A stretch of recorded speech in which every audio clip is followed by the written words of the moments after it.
बहुत पुराने जमाने की बात है। एक राजा था। उसके महल में एक बहुत सुंदर बाग था। बाग में तरह तरह के फूलों के पौधे और अनेक प्रकार के मीठे फलों के पेड़ थे। लेकिन इस बाग में सबसे आश्चर्यजनक चीज थी, एक सेब का पेड़ था जिसमें सोने के सेब लगते थे। राजा ने इस पेड़ की देखभाल का खास इंतजाम कर रखा था। जब इसके फल पकते थे तो चौकीदार रात दिन पेड़ का पहरा दिया करते थे ताकि कोई सोने का सेब चुराकर न ले जाए। लेकिन एक दिन की बात है कि बाग के माली ने जब सोने के सेबों को गिना तो उसमें से एक सेब गायब था। उसने दौड़कर राजा को खबर दी। राजा फौरन बाग में पहुंचा। उसे यह देखकर बड़ा आश्चर्य हुआ कि देखभाल का इतना पक्का इंतजाम होने पर भी एक सेब किसी ने चुरा लिया। उसने ऐलान किया कि कोई सोने के सेब को चुराने वाले चोर का पता देगा, उसे इनाम दिया जाएगा।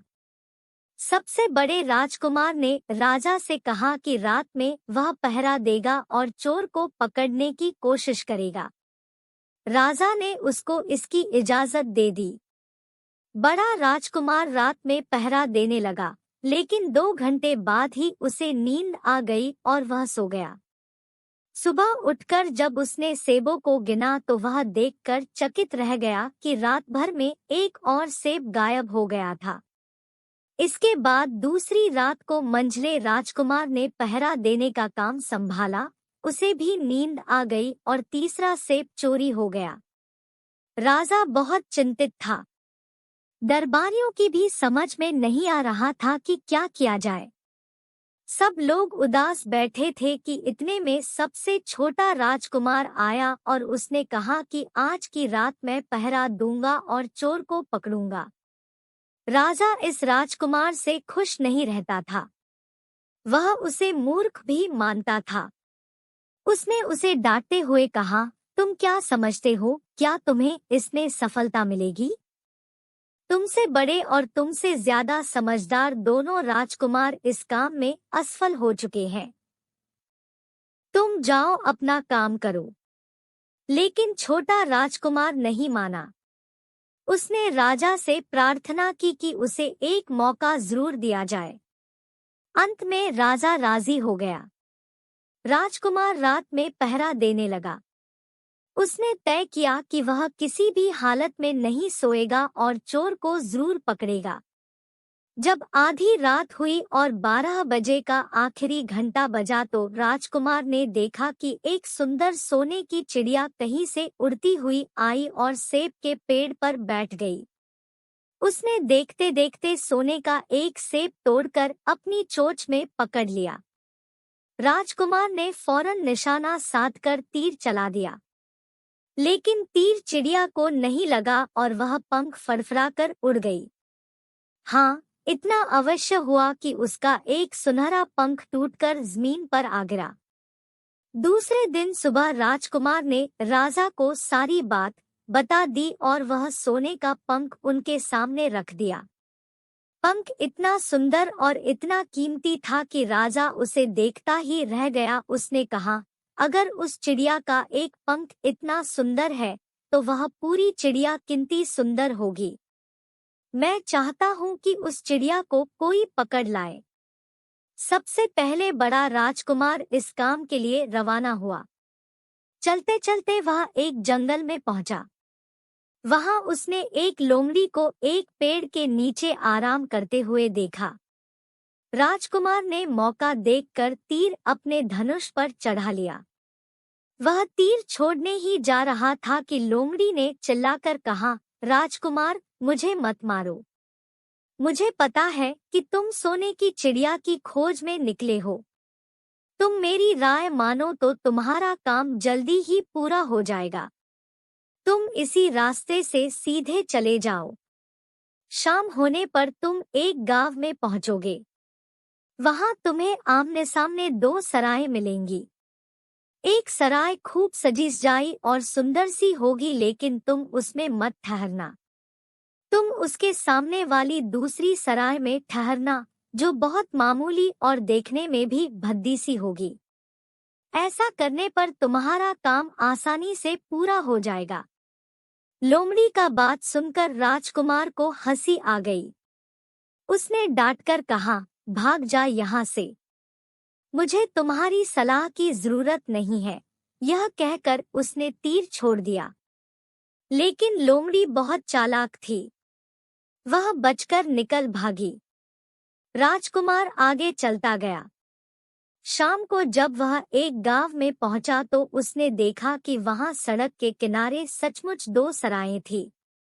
उनमें से एक सराय खूब सजी सजाई थी और उसके अंदर से लोगों के नाचने गाने की आवाजें आ रही थी। दूसरी सराय भद्दी सी थी और वहां अंधेरा घिरा हुआ था। राजकुमार सजी सजाई सराय में ठहर गया। थोड़ी देर में वह भूल गया कि वह असल में सोने की चिड़िया की खोज में निकला था। उधर जब काफी समय बीत गया और बड़ा राजकुमार नहीं लौटा तो मंझला राजकुमार सोने की चिड़िया की खोज में चल पड़ा। वह भी उसी तरह चलते चलते जंगल में पहुंचा तो वही लोमड़ी उसे भी मिली। इस राजकुमार ने भी लोमड़ी की बात पर कोई ध्यान नहीं दिया। जब वह शाम को उस गांव में पहुंचा तो बड़े राजकुमार की तरह सजी सजाई सराय में ठहरा। वहां के नाचरंग में मस्त होकर वह भी अपना काम भूल गया। यहाँ तक कि उसे घर लौटने की भी सुध न रही। अंत में सबसे छोटे राजकुमार ने राजा से कहा कि मैं सोने की चिड़िया की खोज में जाऊंगा। राजा को विश्वास था कि जब उससे बड़े दोनों राजकुमार इस काम में सफल नहीं हुए तो इसे और भी सफलता नहीं मिलेगी। लेकिन उसके जिद करने पर राजा ने उसे इजाजत दे दी। छोटा राजकुमार तैयार होकर सोने की चिड़िया की खोज में निकला। जंगल में उसे भी लोमड़ी मिली। राजकुमार ने लोमड़ी की बात को ध्यान से सुना और लोमड़ी से कहा, ठीक है, तुम जैसे कह रही हो मैं वैसा ही करूंगा। अब तुम जाओ, मैं तुम्हें नहीं मारूंगा। इस पर लोमड़ी खुश होकर बोली, तुम सबसे अच्छे लड़के मालूम होते हो। तुमने मेरी बात बात का मजाक नहीं उड़ाया और मुझ पर तीर नहीं चलाया। मैं तुमसे खुश हूँ और तुम्हारी मदद करूंगी। आओ, तुम मेरी पूंछ पर बैठ जाओ। मैं तुम्हें उस सराय तक पहुंचा देती हूँ। देखते देखते लोमड़ी की पूंछ काफी बड़ी हो गई और राजकुमार उस पर बैठ गया। उसके बैठते ही लोमड़ी हवा में उड़ने लगी और थोड़ी ही देर में मैदानों और पहाड़ों को पार करके उसी गांव में जा पहुंची। राजकुमार ने उसकी सलाह को मानकर छोटी और पुरानी सराय में ही डेरा डाल दिया। वह दूसरी सजी सजाई सराय से दूर ही रहा। दूसरे दिन सुबह उठकर जब वह आगे बढ़ा तो कुछ दूर चलने पर उसे वह लोमड़ी फिर से रास्ते में मिल गई। लोमड़ी ने उससे कहा, अब मैं तुम्हें बताती हूँ कि आगे तुम्हें क्या करना चाहिए। तुम सीधे चलो। आगे चलने पर तुम्हें एक बहुत बड़ा किला मिलेगा जिस पर सिपाही लोग पहरा दे रहे होंगे। तुम सिपाहियों से डरना मत और सीधे अंदर चले जाना, क्योंकि वे इस समय सो रहे होंगे। तुम बेधड़क होकर किले में घुसते चले जाना और उनके कमरों को पार करते हुए उस जगह पहुंच जाना जहां लकड़ी के एक मामूली से पिंजरे में सोने की चिड़िया बंद है।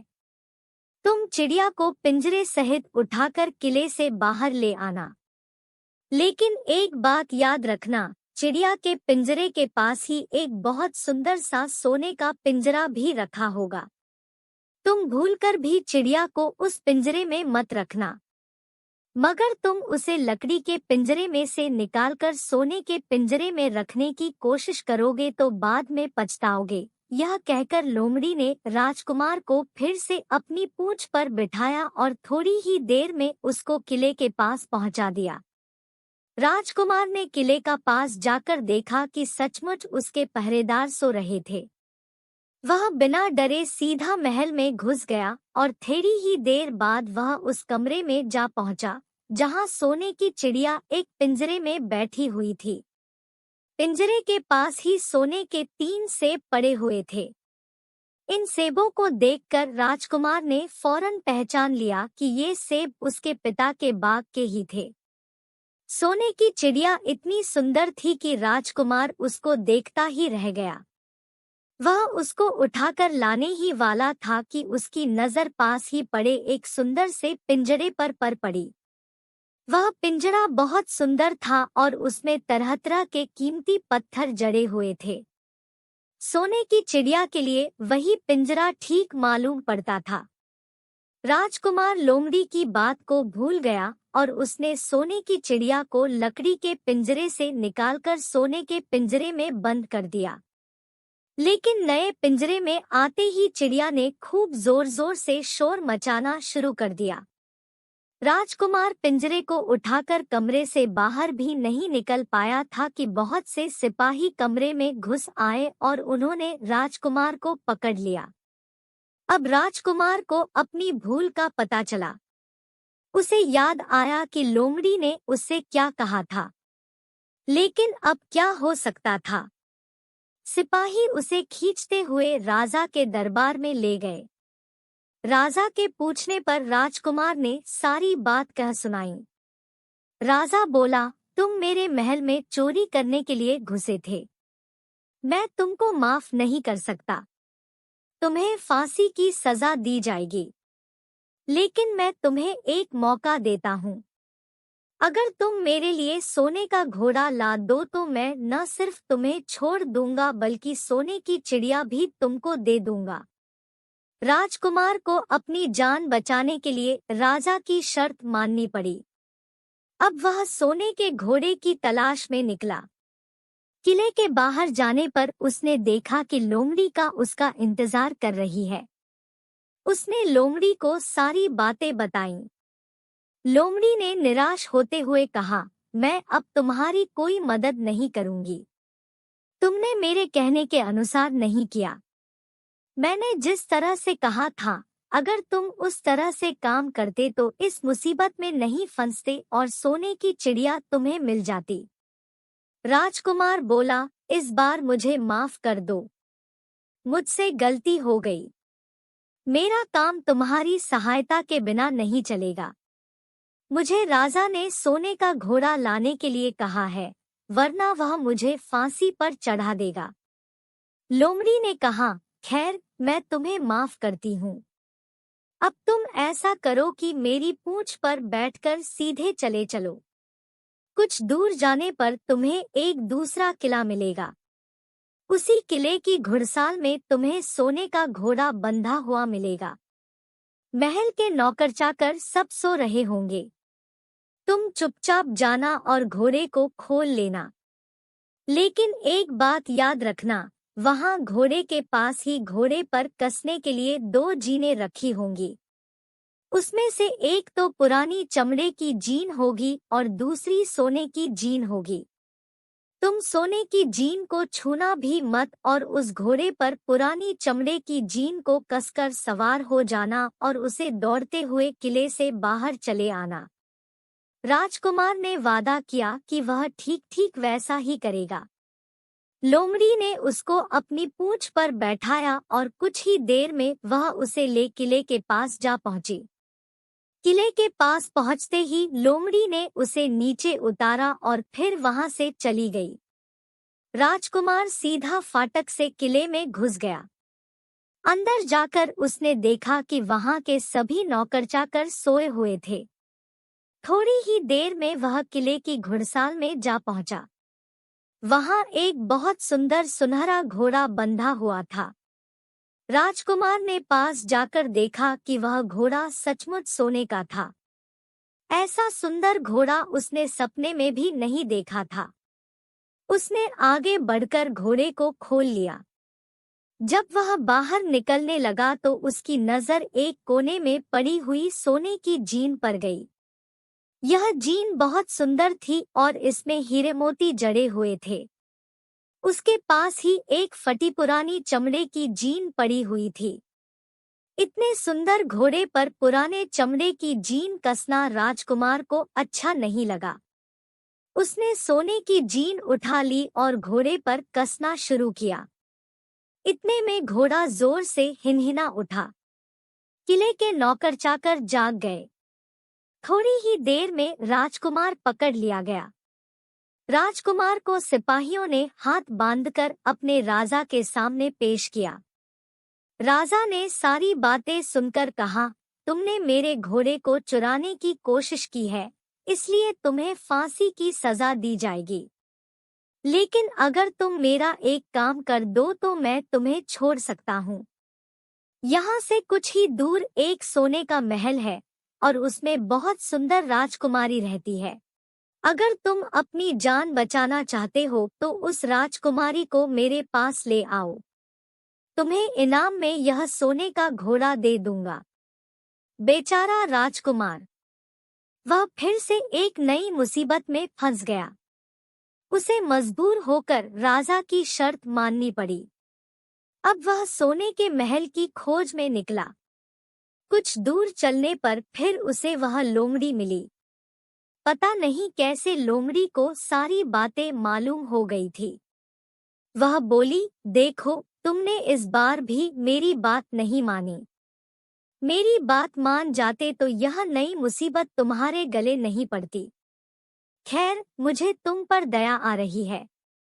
मैं तुम्हारी मदद करूंगी। चलो, मैं तुमको सोने के महल के पास पहुंचाए देती हूँ। तुम महल के बाहर ही कहीं पीछे छिपे रहना।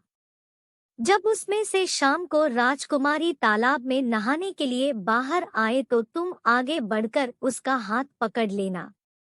जैसे ही तुम उसको छूओगे, राजकुमारी तुम्हारे साथ आने के लिए राजी हो जाएगी। लेकिन एक बात याद रखना, तुम उसको वहां से अपने साथ ले आना। उसे वापस महल में मत जाने देना। वह तुमसे कहेगी कि मैं अभी अपने माता पिता से मिलकर आती हूँ। लेकिन तुम उसकी बातों में मत आना, वरना फिर मुसीबत में फंस जाओगे। यह कहकर लोमड़ी ने फिर से अपनी पूंछ फैला दी और राजकुमार उस पर बैठ गया।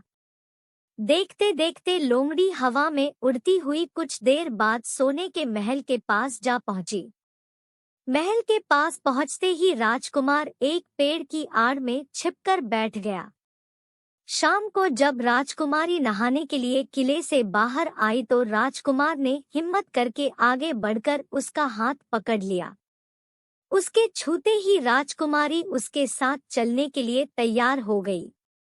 वह बोली, राजकुमार, तुम मुझे जहाँ भी ले जाना चाहोगे मैं तुम्हारे साथ चलूंगी, लेकिन मुझे थोड़ी देर के लिए अपने माता पिता से मिल आने दो। राजकुमार ने कहा, नहीं, यह नहीं होगा। तुम्हें तुरंत मेरे साथ चलना पड़ेगा। लेकिन राजकुमारी रोने लगी। इतनी सुंदर राजकुमारी को रोते देखकर राजकुमार का मन पिघल गया। अंत में वह राजी हो गया और बोला, जाओ, थोड़ी देर के लिए माता पिता से मिल आओ, लेकिन फिर तुरंत बाहर चली आना।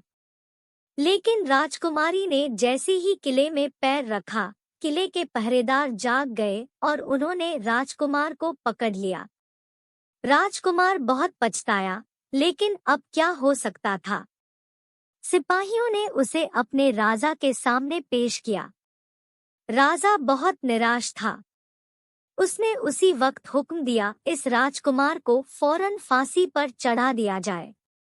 यह सुनकर राजकुमार रोने गिड़गिड़ाने लगा। इस पर राजा ने थोड़ी देर विचार करने के बाद कहा, मैं अपनी आज्ञा वापस नहीं ले सकता, लेकिन अगर तुम मेरा एक काम कर दो तो तुम्हारी जान बच सकती है। हमारे किले के ठीक सामने यह जो बड़ा पहाड़ है, इसके कारण हमारे किले की सुंदरता नष्ट होती है। अगर तुम 8 दिन में इस पहाड़ को खोदकर साफ कर दो तो हम तुम्हें क्षमा कर देंगे और राजकुमारी का विवाह तुम्हारे साथ कर देंगे। राजकुमार किले के बाहर आकर पहाड़ को देखने लगा। उसके हाथ में एक छोटी सी कुदाली थी। उसकी समझ में नहीं आ रहा था कि इतना बड़ा पहाड़ 8 दिन में वह कैसे खोद सकेगा। फिर भी उसे अपनी जान तो बचानी ही थी, इसलिए वह पहाड़ खोदने लगा। धीरे धीरे 7 दिन बीत गए। इतने दिन तक लगातार खोदने पर भी पहाड़ का सिर्फ एक कोना ही खोद सका। वह दुखी होकर बैठ गया। उसे अब अपने पर बहुत अधिक क्रोध आ रहा था। वह मन में कहने लगा कि अगर मैंने लोमड़ी की बात मान ली होती तो कितना अच्छा होता। लोमड़ी ने मुझको हर बार ठीक सलाह दी और मैं हर बार उसका कहना न मानकर नई से नई मुसीबत में फंस जाता हूँ। राजकुमार इस तरह सिर झुकाए बैठा था कि अचानक उसे अपने पैरों के पास लोमड़ी की पूंछ हिलती दिखाई दी। उसने नजर उठाकर देखा, सचमुच वही लोमड़ी खड़ी थी। लोमड़ी ने मुस्कुराते हुए कहा, क्यों, क्या हाल है? इस बार तो तुम्हारी मदद करने की मेरी जरा भी इच्छा नहीं थी, लेकिन मैं 7 दिन से तुमको पहाड़ खोदते हुए देख रही हूँ। मुझे दया आ गई और मैं तुम्हारी मदद के लिए चली आई। जाओ, तुम बहुत थक गए हो, सो जाओ। मैं थोड़ी ही देर में तुम्हारा काम पूरा कर दूंगी। इस बार राजकुमार ने तय कर लिया था कि अब वह लोमड़ी जिस तरह कहेगी वह उसी तरह करेगा। वह चुपचाप उठकर एक तरफ सोने चला गया। थोड़ी ही देर में उसे नींद आ गई। सुबह जब वह सोकर उठा तो उसे अपनी आंखों पर विश्वास नहीं हो रहा था। वहां कहीं भी पहाड़ का नाम नहीं था और महल का सुंदर दृश्य दिखाई दे रहा था। राजकुमार सीधा राजा के पास पहुंचा। राजा उसके काम पर बहुत खुश था। उसने तुरंत अपने वादे के अनुसार राजकुमारी के साथ उसका विवाह कर दिया। जब राजकुमार उस सुंदर राजकुमारी के साथ कुछ दूर चला तो उसे रास्ते में फिर वही लोमड़ी मिली। लोमड़ी बोली, बधाई हो राजकुमार। राजकुमारी के साथ तुम्हें देखकर मुझे बड़ी खुशी हो रही है, लेकिन अब तुम्हें सोने का घोड़ा और सोने की चिड़िया भी प्राप्त करनी चाहिए, क्योंकि वे दोनों चीजें तुम्हारे ही लायक है और तुम उन्हें आसानी से प्राप्त कर सकते हो। राजकुमार बोला, लेकिन भला मुझे सोने का घोड़ा और सोने की चिड़िया कैसे मिल सकती है? मैं तो इस राजकुमारी को भी उस राजा के लिए ले जा रहा हूँ।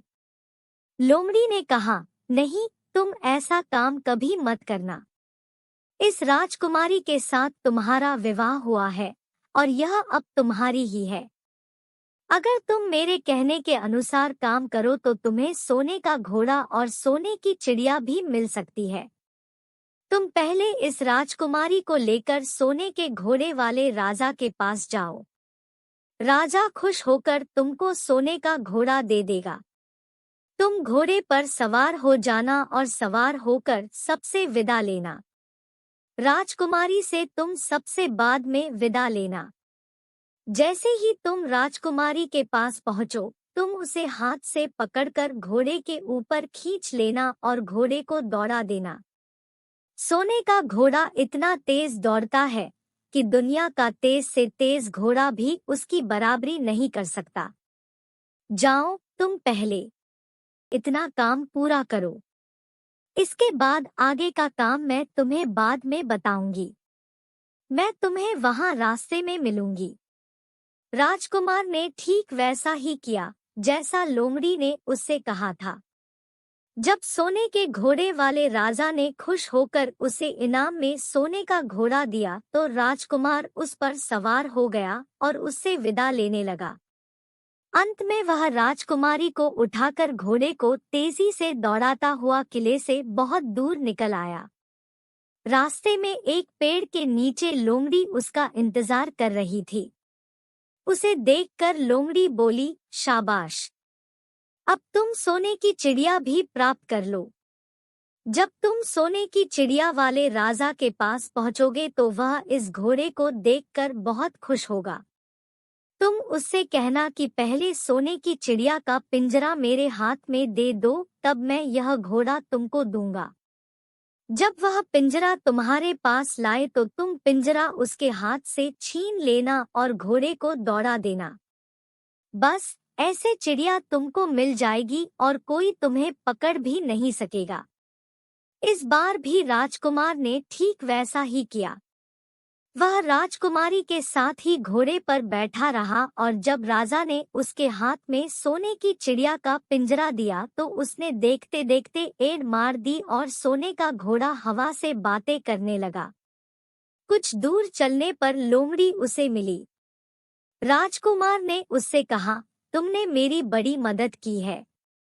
तुम्हारी वजह से मुझे न सिर्फ सोने की चिड़िया मिली बल्कि सोने का घोड़ा और इतन सुंदर राजकुमारी भी मिल गई। बताओ, मैं तुमको क्या इनाम दूं? मैं तुमको कुछ न कुछ जरूर देना चाहता हूँ। लोमड़ी ने कहा, अगर तुम खुश हो तो मेरा एक काम कर दो।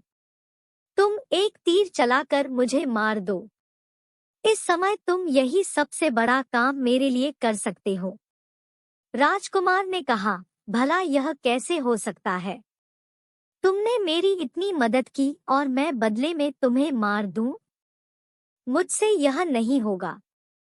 यह सुनकर लोमड़ी बड़ी दुखी हुई और बोली, अगर तुम मेरा यह काम नहीं कर सकते तो फिर ठीक है, जाओ।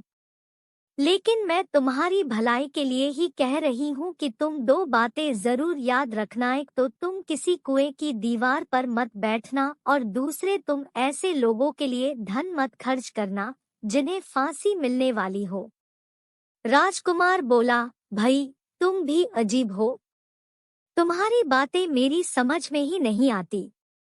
भला मैं कभी कुएं की दीवार पर क्यों बैठूंगा और ऐसे आदमियों पर धन क्यों खर्च करूंगा जिनको फांसी दी जाने वाली हो। लेकिन लोमड़ी ने उसकी बात का कोई जवाब नहीं दिया और अलविदा कहकर वहां से चली गई। राजकुमार सोने का घोड़ा दौड़ता हुआ आगे बढ़ा। राजकुमारी उसके साथ ही बैठी हुई थी और सोने की चिड़िया का पिंजरा उसके हाथ में था। कुछ ही देर में राजकुमार उस छोटे गांव में जा पहुंचा जिसमें वे दोनों सराएं थी। गांव के लोग और खास तौर से बच्चे उसको देखने के लिए बाहर निकल आए। सोने के घोड़े पर इतने सुंदर राजकुमार के साथ बैठी एक राजकुमारी को देखकर सभी लोग चकित थे। इतने में राजकुमार ने देखा कि गांव के बगीचे में एक जगह बहुत से लोग जमा हैं और कुछ शोर हो रहा है। राजकुमार के पूछने पर लोगों ने बताया कि वहां दो आदमियों को फांसी देने की तैयारी हो रही है। राजकुमार उधर ही चल पड़ा। वहां पहुंचने पर उसने पहचान लिया कि जिन आदमियों को फांसी दी जाने वाली थी वे और कोई नहीं बल्कि उसके ही भाई थे। वे लोग तब से उसी सजीसजाई सराय में रह रहे थे और तरह तरह के बुरे काम करते थे। वे जुआ भी खेलते थे और जुए में बहुत सा धन हार चुके थे। उन्होंने लोगों से बहुत सा रुपया भी उधार लिया था। इन्हीं सब बातों से चिढ़कर अब गांव वाले उन्हें फांसी पर चढ़ाने जा रहे थे। राजकुमार भला यह कैसे होने देता। उसने लोगों से कहा कि मुझसे रुपया ले लो और इन लोगों को छोड़ दो। उसके बहुत कहने सुने पर लोग राजी हो गए और उन्होंने उन दोनों आदमियों को रिहा कर दिया। राजकुमार अपने भाइयों को छुड़ाकर आगे चला। कुछ दूर चलने पर जंगल में उन्हें एक कुआं दिखाई दिया। इस पर राजकुमार के कुछ देर कुएं के पास आराम करते हैं। वहां ठंडा पानी पीने के बाद हम लोग आगे चलेंगे। राजकुमार राजी हो गया। अब तक वह यह भी भूल चुका था कि लोमड़ी ने विदा होते समय उससे क्या कहा था। वह घोड़े से उतरकर कुएं की दीवार पर बैठ गया और आराम करने लगा। उसके दोनों भाइयों ने मौका देखकर उसे कुएं में धकेल दिया। इसके बाद उन्होंने घोड़े पर राजकुमारी को डाला और सोने की चिड़िया का पिंजरा उठाया और वहां से चलते बने। कुछ ही देर में वे लोग अपने राज्य में लौट आए। घर लौटकर उन्होंने राजा से कहा, हम लोग सोने की चिड़िया को पकड़ लाए हैं। इसी चिड़िया ने हमारे बाग में से सोने के सेब चुराए थे। इसके साथ ही हम एक यह सोने का घोड़ा और राजकुमारी भी लाए हैं। राजा बहुत खुश हुआ। सारे राज्य के लोग खुशियां मनाने लगे। लेकिन राजकुमारी खुश नहीं थी। वह बराबर रोती रहती थी। उसने खाना पीना छोड़ दिया। यही नहीं, घोड़े ने भी दाना पानी बंद कर दिया और सोने की चिड़िया भी उदास रहने लगी। राजा ने बहुत कोशिश की, लेकिन न तो वह राजकुमारी खुश हुई और न सोने के घोड़े और सोने की चिड़िया ने दाना खाना शुरू किया। उधर छोटा राजकुमार कुएं में गिर गया था, लेकिन वह मरा नहीं। कुआं बहुत गहरा था, लेकिन उसमें पानी बहुत थोड़ा था। वह कुएं में बैठा बैठा अपने भाग्य को कोसता रहा। अब उसे फिर उसी लोमड़ी की याद आई और वह पछताने लगा कि अगर मैंने उसका कहना मान लिया होता तो मैं मुसीबत में न फंसता। राजकुमार ने जैसे ही लोमड़ी को याद किया, लोमड़ी न मालूम कैसे कुएं के मुंह पर आ पहुंची और बोली, देखो राजकुमार, मैंने पहले ही तुम्हें समझाया था कि किसी कुएं की दीवार पर मत बैठना और ऐसे आदमियों की मदद मत करना जिन्हें फांसी दी जाने वाली हो। लेकिन तुम नहीं माने। खैर, चलो अब आखिरी बार मैं फिर तुम्हारी मदद किए देती हूँ। लो, मेरी पूंछ पकड़कर कुएं से बाहर निकल जाओ। यह कहकर लोमड़ी ने अपनी पूंछ कुएं में लटका दी। देखते देखते पूंछ इतनी लंबी हो गई कि कुएं के पेंदे में पड़े राजकुमार के पास तक जा पहुंची। राजकुमार उसे पकड़कर कुएं से बाहर निकल आया।